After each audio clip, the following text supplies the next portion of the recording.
days ago, less than 48 hours ago, we witnessed some of the best from the world of Nollywood take home the most prestigious awards from the African Magic Viewers' Choice Awards. Now, there were wins and there were a few losses, but one moment we absolutely cannot forget was this very moment where Nigeria's own Chimezie Imo took home the Trailblazer Award.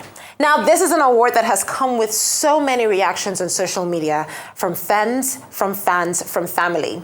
The biggest of those reactions being, he wasn't nominated. We all thought he was not gonna get anything, and boom, the Trailblazer Award came to him. Now, of course, it came as a surprise to most of us, but clearly not as much of a surprise as it was for Chimezie. Take a look. I sing because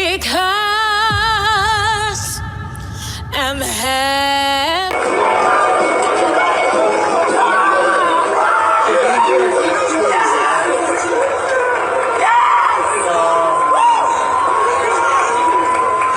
I'm so sorry.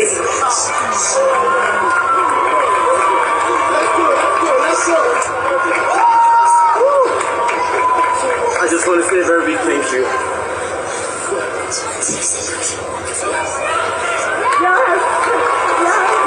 African Magic, thank you for making me feel seen and recognizing the gift God has blessed me with. So every actor, young, upcoming, you are one audition away from your big break. Keep showing up. My name is Chimezie Imo and I am an actor. His name is Chimezie Imo. He is an actor, and he joins me at work. It's great to have you on the show. Congratulations. Thank you so much, Kachi. Congratulations. Congratulations. So much. I tell you this because, like I said, friends, fans, family. I think I will fall into the fan category because, one, when I saw that win, I said to myself, there was this relief. You know when you're genuinely happy for someone I've never met you before, but I was so happy for you. And I have a friend of mine who tweeted that she has just been bawling her eyes out because you weren't nominated and everyone sort of expected that nomination, and then you got the Trailblazer Award. When you heard your name, how did that feel? I think it started where the bio of the winner was being called. Mm-hmm. So I was like, Imo State Olu, who? Oh, okay. I'm like, could it be? And it got to a point, I was like, no way.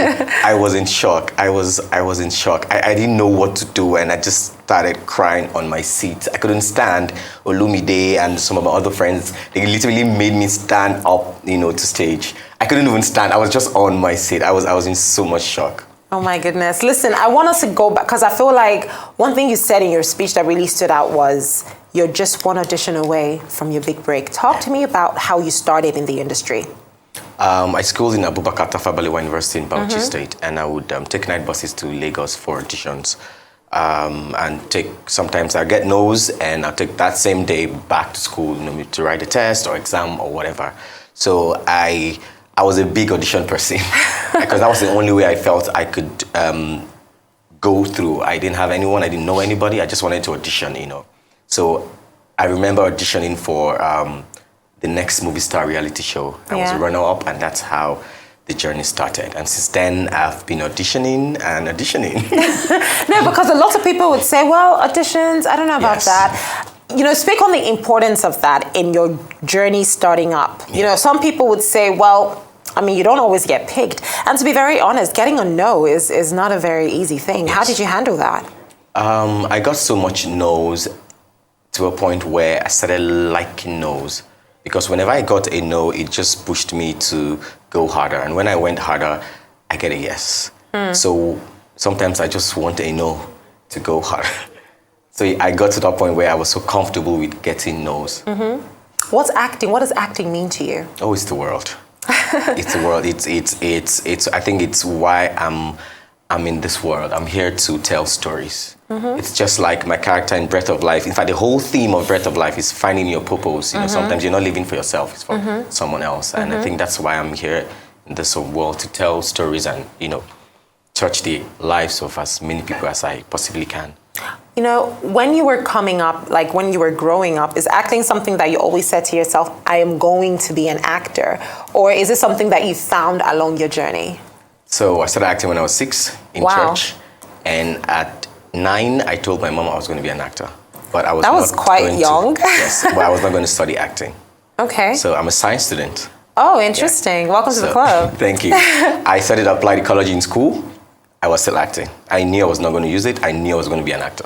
And I then, pursued it. so basically for you, acting is something that you knew you wanted to do. Why did you feel like you didn't want to study acting? Why did you study like a professional course? I made that decision ignorantly because I wanted a broad knowledge of other things. Okay. So I wanted to know. I loved the idea of science. I just liked it. I wanted to study. I wanted to see what it was about. Yeah. You know, but I felt God had blessed me with Talent. a talent that I think is going to be my path in this life. But I want to know what this other thing is about. So that's how that decision was made. So for you, inspirations, who are the people you would say this person, because I used to have this, I always say manifesting is a big deal for me. Growing up, I used to have this dream wall. I called it my manifestation wall. Right. And I would put pictures of everything I wanted, and it's so beautiful that everything I put on that wall is the life I am living now. So in terms of inspiration and manifesting for you, how would you say you manifested the life that you have now? I mean, growing up, I was a fan of Tyler Perry. I think his story, not just his talent, his story, his vision. He's a visionary, and I think I followed him to some sort because I felt like for someone who had nothing, for someone who slept in his car, for someone who had shows where no one came, and to be one of the biggest filmmakers in the world, and I see myself as being that someday soon, and this is just the beginning. I hope. Oh, honey, it is. Because, from here on out, it's going to be like a launching pad for you. But let's talk about Breath of Life. I don't even want to stop. Just tell me the story of Breath of Life. How it came, and then did you have to audition for Breath of Life? No way. Yes. My friend Demi Bambo sent my name for the closed audition for Breath of Life. And they sent me an email. It was the audition date was on my birthday. Aww. So I sent them a mail saying I was not going to be able to make it because I had plans on my birthday. My partner I was dating at that time, we had everything all planned out, and she wouldn't let me do anything. So I woke up that morning and I heard a voice saying I should go. And I canceled every plan and I went. And they were surprised to see me. They were like, "Oh, we were not expecting you." And I auditioned and I went home. And I heard that they had another open audition and they couldn't find anyone. They had picked me from the close. This is backstory. BB said, "Oh, his audition was good, but let's do an open audition." Eku says, "You're not going to find anyone better than this guy." He said, "Let's just try." And they couldn't find anyone. And BB calls me to tell me I'd gotten the role. I didn't know what it was for. I didn't know what it was. I just knew I was going to be working with Bibi Shashere, who I respect so much. After God Calling and Banana Island Ghost. Yes. I thought it was fantastic. So I was so happy, and I heard it was going to be a prime original. I was so excited, and we went to Ibadan, stayed for 5 weeks, and the rest is history. The rest is history. Okay, so I'm going to speak to each character. Yes. What was working so closely with Wale Ojo like? Oh, he's such a G. He's such a G. We drove to Ibadan together. We're in the same car together. Yes, because we needed to have that bond. So when we went for close reads and costume check, we're always together. Yeah. And his room was next to mine when we lodged. Sometimes we eat together. He's such a G. Mr. Wale, Uncle Wale is 12 years old. This man, you see, he's such a child at heart. Amazing guy, and he helped me. And Genevieve as well. Yes, I was going to ask Genevieve, what was that like? She's one of the best on-screen partners. Yeah. That girl takes her work seriously. Even if you're not serious, you're working with her, you will be. Genevieve would text me from my room. Mez, come, just come. I say, what? Opens the laptop. They're saying tomorrow. What do you think? If we do this and do this? It's 1 a.m. No way. And they'll say, okay, let's do it. And then we go on set and we do it. And Bibi's like, where did that come from? Okay, I like it. Let's keep it. Most of the scenes you see, we know how it was supposed to be.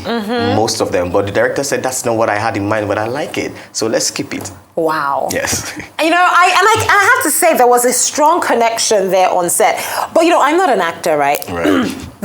I feel like Breath of Life had very strong scenes because it's a movie that, like I said, it's a reflective film. You watch it and you think about life from your own perspective. Yes. You question a lot of things as well. Yes. And scenes such as where, Wale Ojo had to yell at you, especially the egg scene. Yes. I don't want to give out spoilers. Yes. I don't give out spoilers because now everyone's going to watch Yes. it. But let's talk about a specific scene. You would say this was the hardest scene for me to film.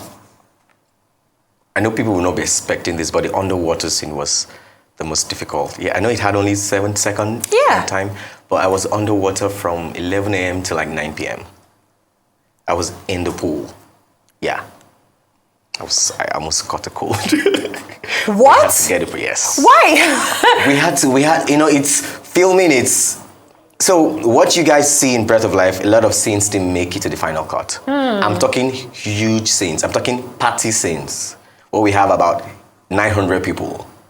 Yeah, you didn't see the half of what we shot in Breath of Life.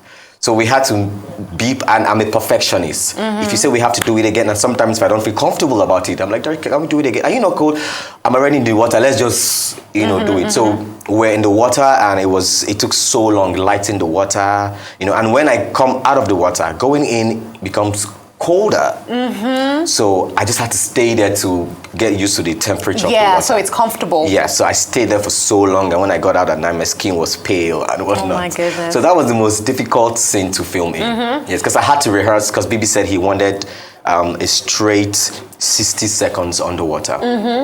So I would rehearse every day, weeks before. I'm sure you had to practice holding your breath. Yes, I had to practice. At that time, I could do 2 minutes underwater. I could do 2 minutes. So I rehearsed every day. I hold my breath every day, weeks before shoot. Even while we were filming, I was practicing. They got me a pool. I was practicing every day, and we made that happen. Oh my goodness. I mean, I'm just like, geez. But for you though, and I asked, Wale Ojo the same question. Relating Breath of Life to your life, is it a film that you find yourself closely relating with in any aspect of your life? It doesn't necessarily have to be Elisha's character, but the storyline of the film. Because like I said, it's a movie that I could even relate to in some way. Right. So how could you reflect your life with that? I think it's one of the themes, which is selflessness and sacrifice. Yeah. We, especially in this part of the world, we think about ourselves all the time. And Breath of Life made me realize again, where our lives are not just for us. It's for someone out there. And finding that purpose is really, really important. Wale Ojo's character. Okay, let me not give so much. Don't give spoilers, because now I heard it's number 2. It's back on number 2 on It's Prime. back on number 2, and it's just shy away from going back to number 1. So everyone's going back to watch it. Yeah. What do you have to say to people who haven't seen it? What are you waiting for? What else do you need?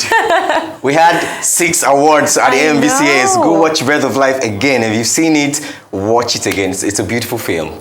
I watch Breath of Life and I tear up. Yeah, I cried. Like every time I watch it, I cry.